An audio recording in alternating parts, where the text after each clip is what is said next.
Magandang umaga mula sa Pag-asa Weather Forecasting Center. Ito ng ating update sa magiging tayo ng panahon sa susunod na 24 oras. Makikita natin dito sa ating latest satellite images na halos buong bansa ay maninipis na kaulapan lamang ang ating naobserbahan.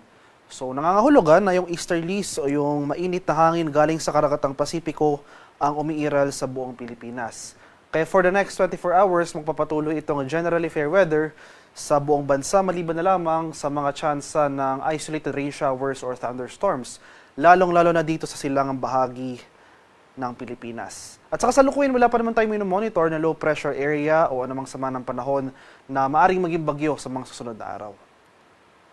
At para naman sa magiging lagay ng ating panahon ngayong araw dito sa Luzon. So for Metro Manila and the rest of Luzon, magpapatuloy itong generally maaliwalas sa panahon ngayong araw. Bahagya maulap hanggang sa maulap na papawirin.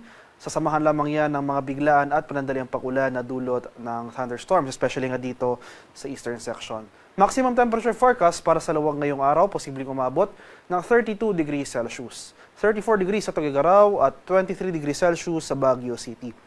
Maximum temperature forecast for Metro Manila, posibleng umabot ng 32 degrees Celsius. 30 degrees sa Tagaytay at 32 degrees Celsius sa area ng Legazpi. Para naman sa Palawan, Visayas at sa Mindanao, ngayong madaling araw, nakapagtala tayo ng early morning thunderstorm activity dito sa ilang areas ng Eastern Visayas. So panandalian lamang yung mga pag-ulan na ito pero may kalakasan.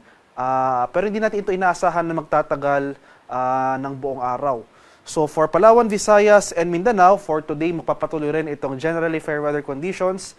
Mainit at malinsang ang panahon simula ngayong umaga hanggang sa tanghali.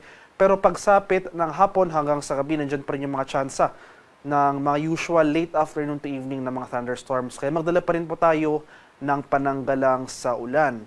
Maximum temperature forecast para sa Kalayaan Islands ngayong araw, posibleng umabot ng 31 degrees Celsius.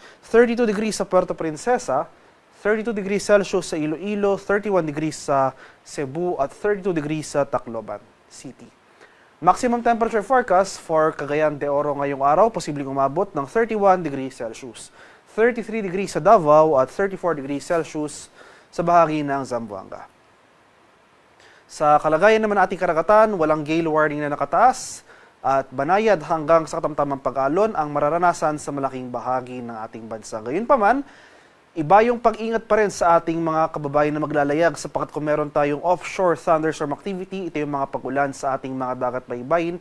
Asahan natin yung mga pagbugso ng hangin, kaakibat ito yung bahagyang pagtaas ng ating mga alon.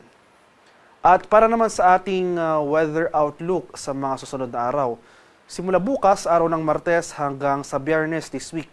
So magpapatuloy yung generally fair weather na dulot ng easterlies simula bukas hanggang sa Wednesday. So magpapatuloy itong mainit at malinsang panahon sa malaking bahagi ng Pilipinas. Pero asahan natin yung increased frequency ng thunderstorms, yung mga usual afternoon to evening na mga thunderstorms, especially nga dito sa eastern section ng ating bansa. So sa mga rehiyon ng Cagayan Valley, lalawigan ng Aurora, Quezon, Bicol Region, Eastern Visayas, Caraga at Davao Region. So for the next days, asahan natin na ito yung mga lugar na makakaranas ng mas mataas na frequency ng mga localized thunderstorms.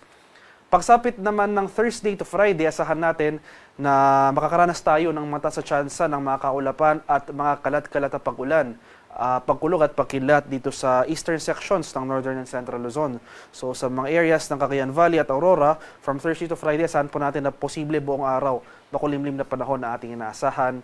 At nandiyan yung mga tsansa ng mga kalat-kalat na thunderstorms throughout the day. Meanwhile, for the remainder of the country, for Metro Manila and the rest of the country, Thursday to Friday, magpapatuloy po itong maaliwalas sa panahon. Pero ayun nga po, umantabi pa rin tayo sa mga thunderstorm advisories na ini-issue ng ating Pag-asa Regional Centers dahil posible pa rin yung mga usual afternoon to evening na mga pag-ulan. Haring araw sa Kamunilaan ay sisikat mamayang 5:46 ng umaga, lulubog sa ganap na 5:47 ng hapon. Para sa karagdagang impormasyon tungkol sa ulat panahon, lalong-lalo na sa ating mga rainfall advisories or thunderstorm advisories na posibleng i-issue ng ating Pag-asa Regional Center sa ating mga lokalidad, ay follow kami sa aming social media accounts at DOST_Pag-asa. Mag-subscribe rin kayo sa aming YouTube channel sa DOST Pag-asa Weather Report at palaging bisitahin ang aming official website sa pag-asa.dost.gov.ph at panahon.gov.ph. At yan lamang po ang latest mula dito sa Pag-asa Weather Forecasting Center. Magandang umaga sa ating lahat. Ako po si Dan Villamil Kulat.